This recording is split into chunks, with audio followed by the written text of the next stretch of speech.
انتوا كنتوا عارفين انه الريد فيلفت كيك هي عباره عن شوكليت كيك وفيها لون؟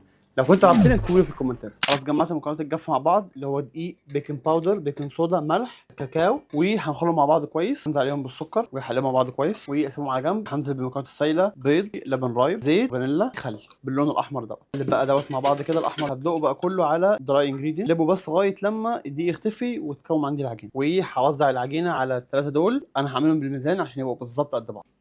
وخلاص هخبطها بس خبطه، ادخلها الفرن على حراره 170 من 25 دقيقه لنص ساعه. ادخل خله تطلع نضيفه. خلاص الكيكه استوت، هسيبها تبرد واعمل ايه الحشوه. نزلت بسكر بودره في مصفى، هنخلهم كويس قوي. هنزل بزبده تكون طريه قوي. هضربهم مع بعض كده مده 2 3 كده. انزل بالجبنه. هنزل بقى بالجبنه كريم تشيز، وبرده تكون درجه حراره الغرفه. هضربهم مع بعض تاني كويس لغايه لما يبقوا سموث. هاخد الكيك بالسكينه كده، ايه، فكها من الجناب بالسكينه. اقطع بس الطبقه اللي فوق دي لان تبقى ناشفه شويه. بس شويه من الكريمه عشان ايه الكيكه تلزق عليها. انزل بالكريمه عليها باتشلا، اوزعها كويس وحط عليها بالطبقه الثانيه كميه فوق كده. وبرده بالشكل ده هوزعها. هنزل الكريمه على الجناب.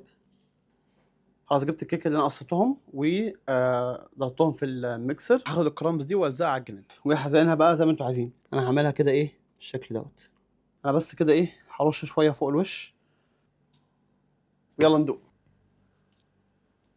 جربوها لو بتحبوا الريد فيلفت هيعجبكم قوي. واكتبوا لي في الكومنتات حابين اعمل لكم ايه كيكات تانية. ما تنساش تعمل لايك وشير للفيديو لو عجبك. سلام.